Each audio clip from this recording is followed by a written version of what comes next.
Ladies and gents, happy Easter. First off, happy Easter. Happy Resurrection Sunday. And speaking of which, something to be thankful for.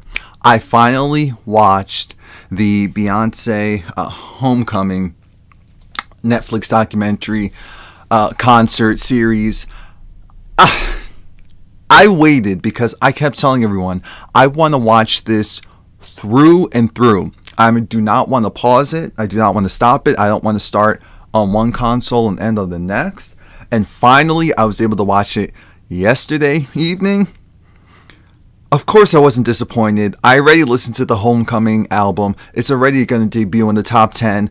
With only 2 days worth or 1 day and a half worth of sales, however you want to do it. And there's just a million one reasons why this documentary was fantastic.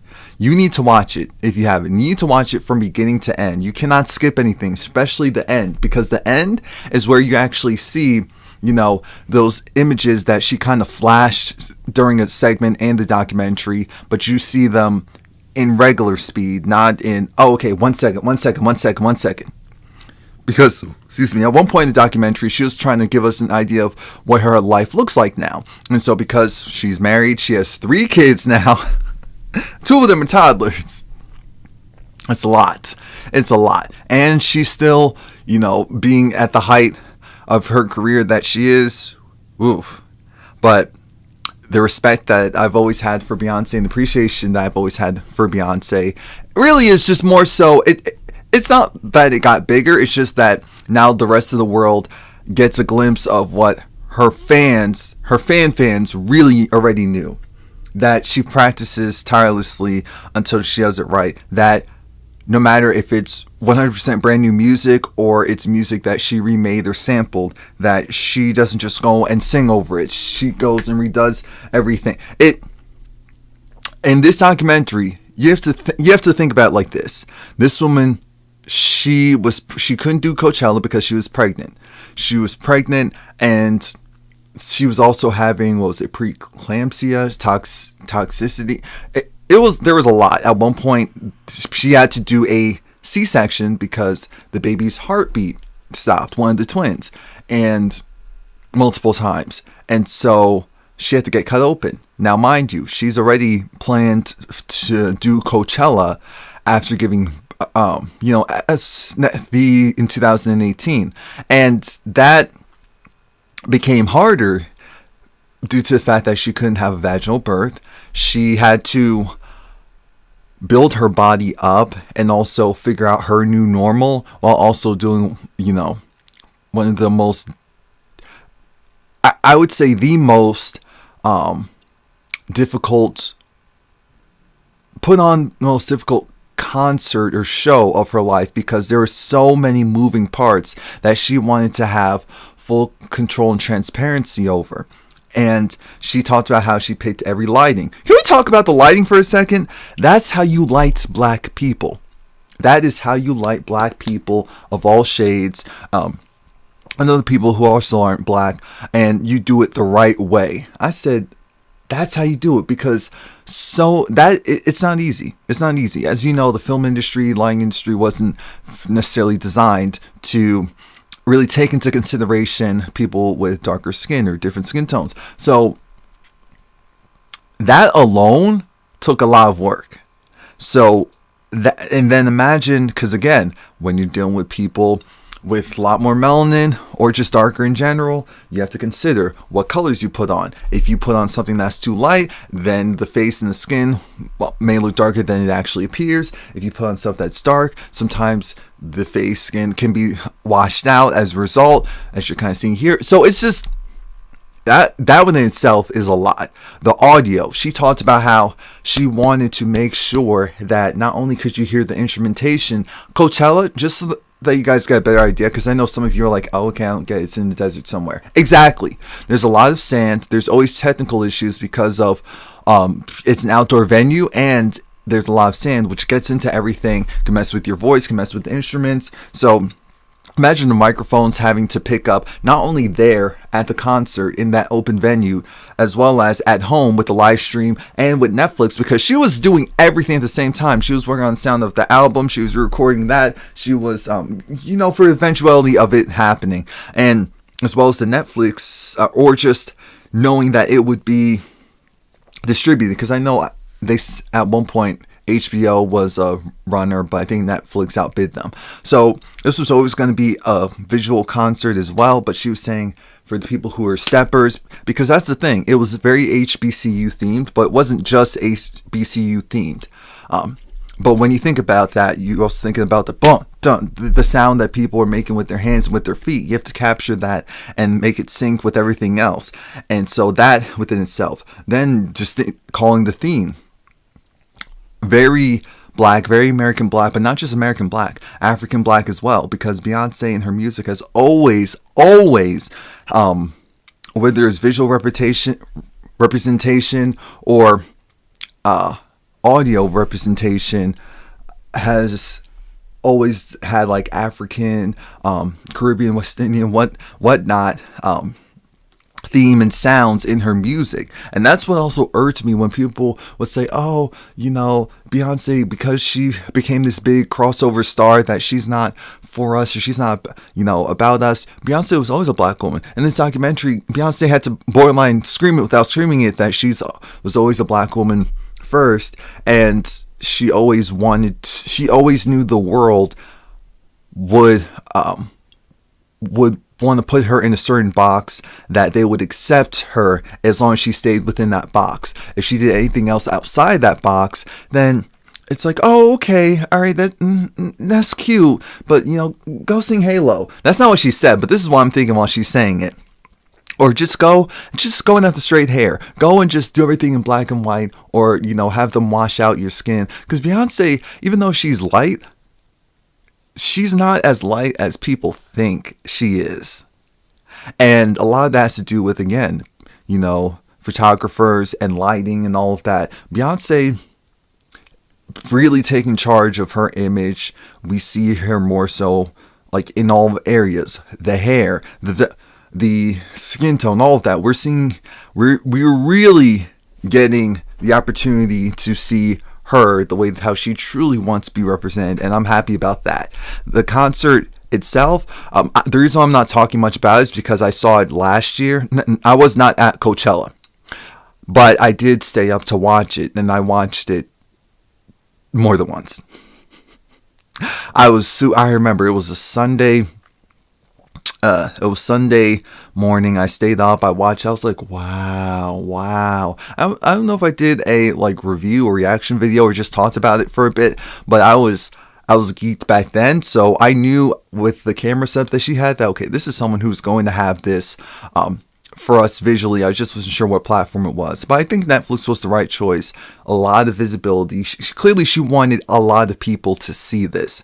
She wanted a lot of people to see this, to get the full immersive experience. So not just put it on TV, on HBO, on the HBO app, but put it on Netflix and put out the live album. And for a lot of Beyonce fans, that is fantastic. The live album, yes, it is essentially the audio, probably remastered a bit for an for an album, but the concert remastered as an album essentially, which is / documentary, because she had a couple of things in there, like for example, us getting the full official version of I've Been On. I am telling you, if you're a Beyonce fan and you remember when she dropped I've Been On, well, it was actually a combination of I've Been On and another song, but I think it was on SoundCloud it dropped. It was like one of those rare ones, and Beyonce was like, I just want to put out music, so she just dropped it, and people were like, wait, what is this? And there was a lot of controversy back then, which is hilarious, because now everyone, men have always done that type of music, but for women, especially someone who they considered, oh, she's this pop star. Why would she go and do that? It's not uplifting. This is the single ladies. This is the Halo woman. This is the black woman from Texas who's also Creole. What are you talking? And I was just looking at them like, really? And her own people trying. Wow. And it just pissed me off back then. But like I said, I'm glad that certain songs that we never got, we get an album, including when I remember watching the concert, and then when she went Get to the Money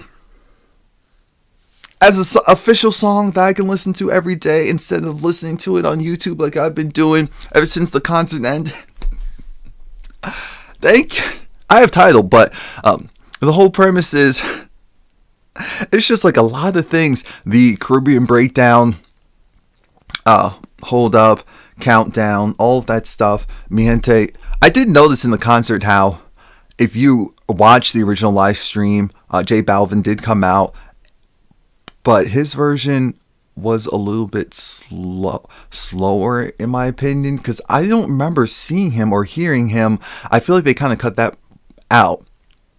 If I'm wrong, I'm wrong. But I was waiting for it when it started. But I said, oh, okay, so this is week 2 when he wasn't there. Okay, why not? Why not?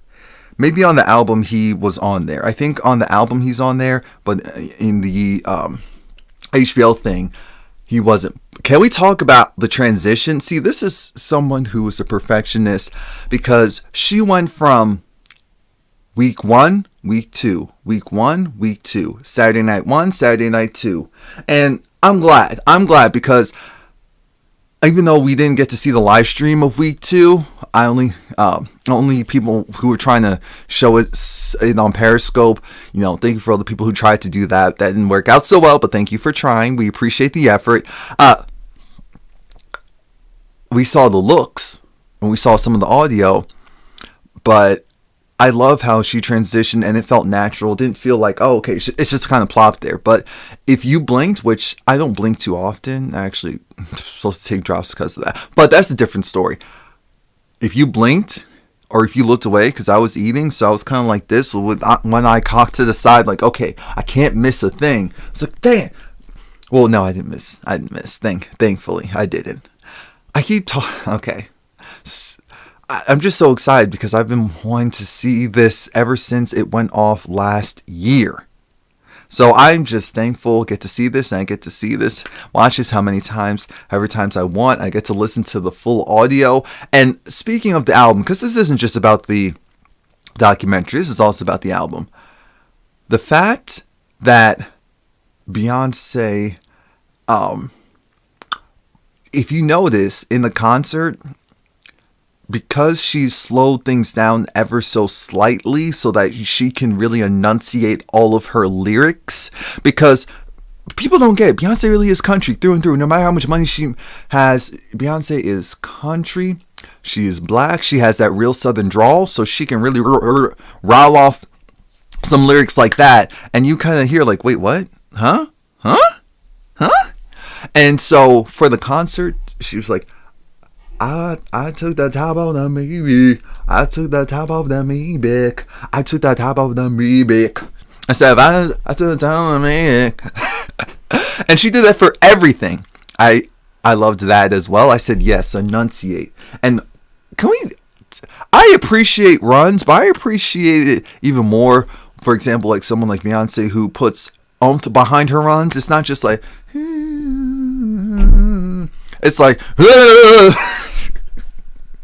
we got a little extra Beyonce, which I always loved. That was my favorite version. I know some people were over it, especially in Destiny's Child, but I was not. Speaking of Destiny's Child, when they came out during the homecoming, during the concert, I knew it. When I heard, I said, oh my gosh. Just like how I'm panning to the audience. Ever so often when they pan to the audience during the concert, and the audience was, they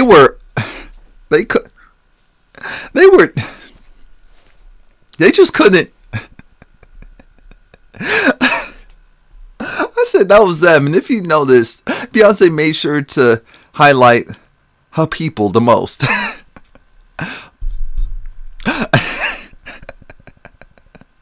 Oh gosh, okay. But some other things.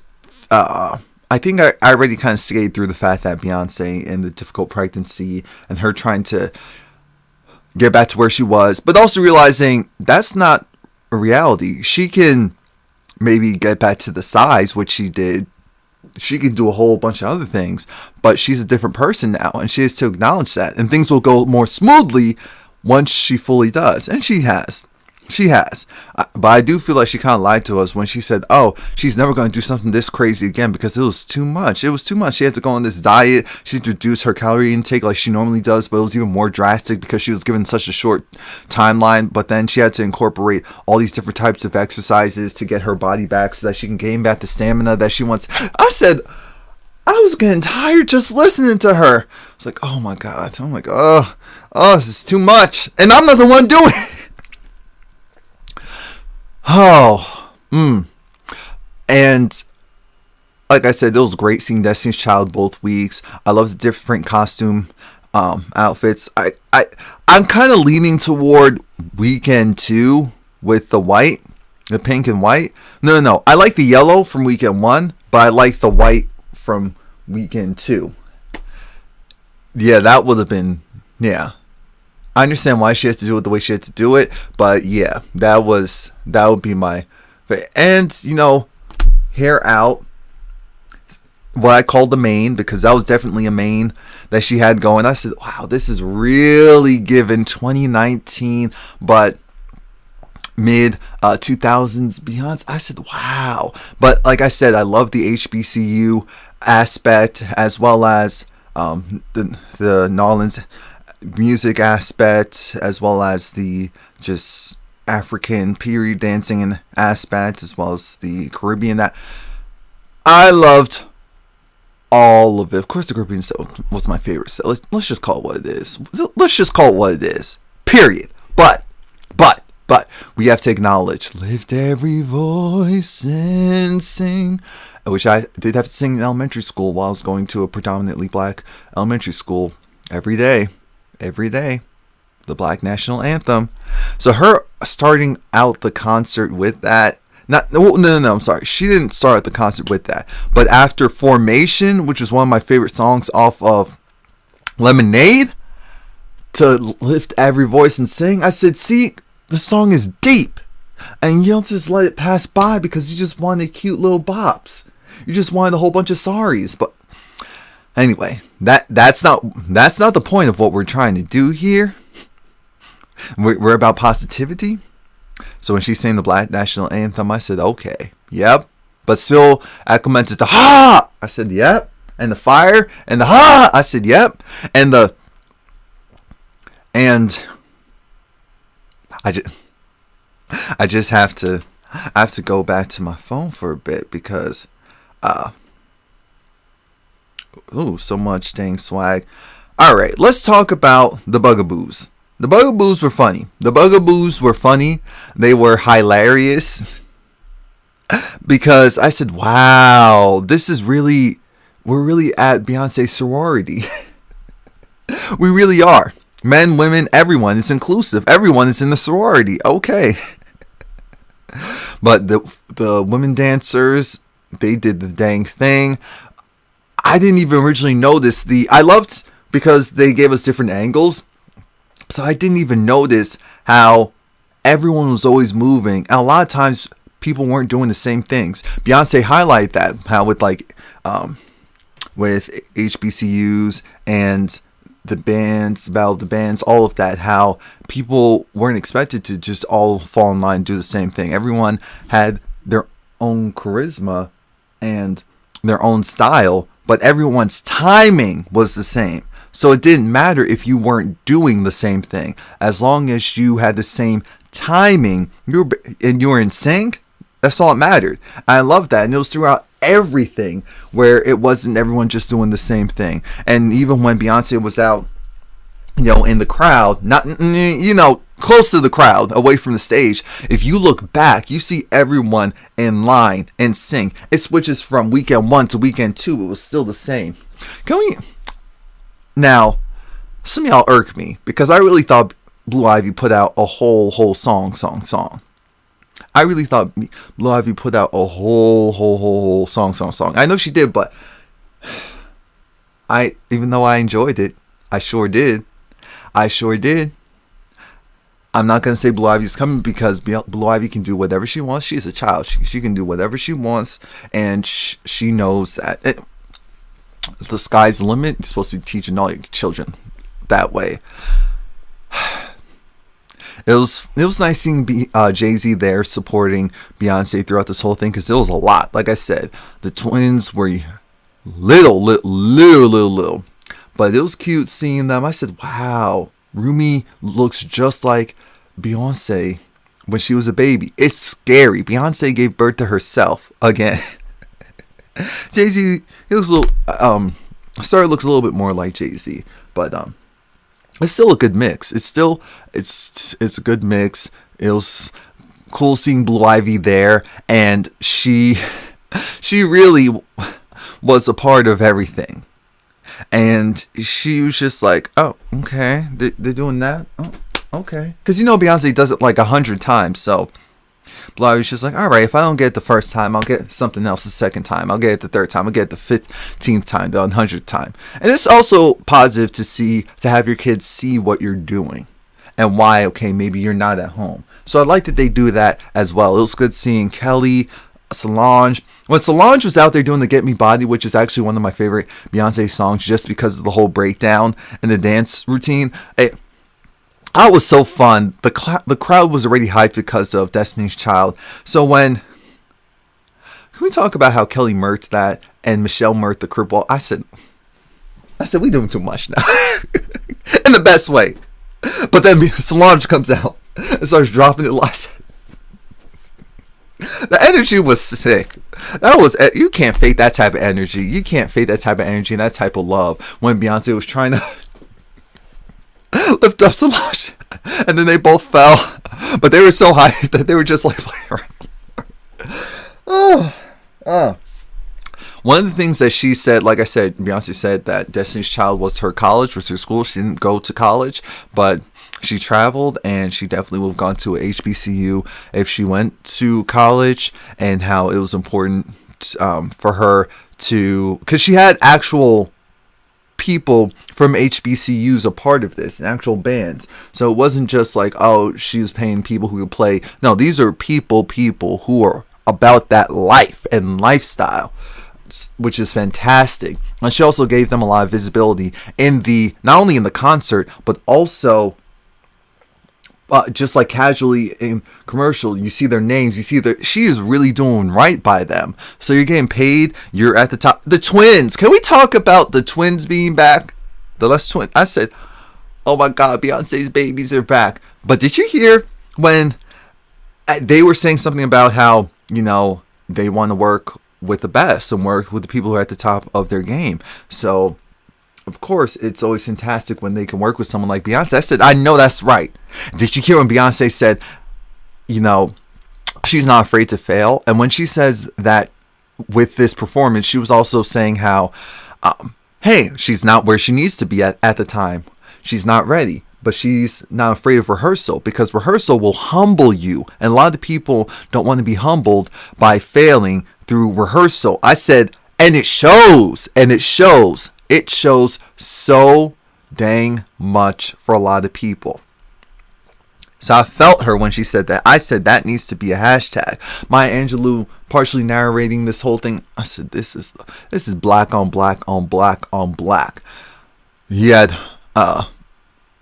Top Off, the version of Top Off that we accept. Like I said, Top Off isn't a horrible song. It just wasn't. It just sounded dated. Maybe if it came out a couple of years ago, but I was wrong, because when you put a band behind it and proper instrumentals, I put the Talk About Me Big and just slow it down a little. I said, oh my God, this is the version of Top Off we deserve. And it was Coachella. But like, the stage is still there because it was that epic. The fact that she came up with the stage design, worked with costumers, and people don't like to give Beyonce her credit because they're haters. Hold on. Yeah, so if I look any different, it's because I just came back from church. And so, yeah, the documentary, what else can I really say about it? I mean, the only other thing is that, again, this silences all, well, of course it doesn't silence the Beyonce haters, but it should, because she's on another level for a reason. All those years of studying and really paying attention and, nitpicking at every little thing paid off, because it helped form her into the woman that she is today, the mother that she is today, the wife that she is today. And like I said, I'm just so grateful to have this live album, because her live albums are amazing. It takes her songs to the next level, so it's fantastic. Let's see, was there anything else in particular about before I let go? So she redid Before I Let Go. And when I tell you,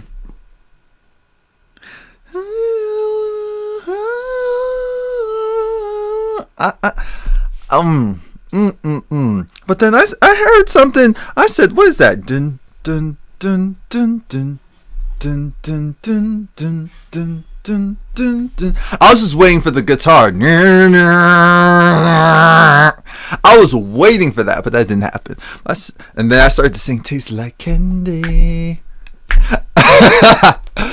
But no, that's it. That's it. I'm sure there's a bunch of stuff that I missed. I'm sure there's a lot of things you want to fill in if you're going to fill in. But I just wanted to go and at least say something about that. Album's fantastic. Documentary's fantastic. I knew I would enjoy it. It's even better than what I thought it would be. I thought I saw everything that I originally saw, and of course I didn't. And she gave a couple of surprises. And you need to listen to the songs, because for I've been on...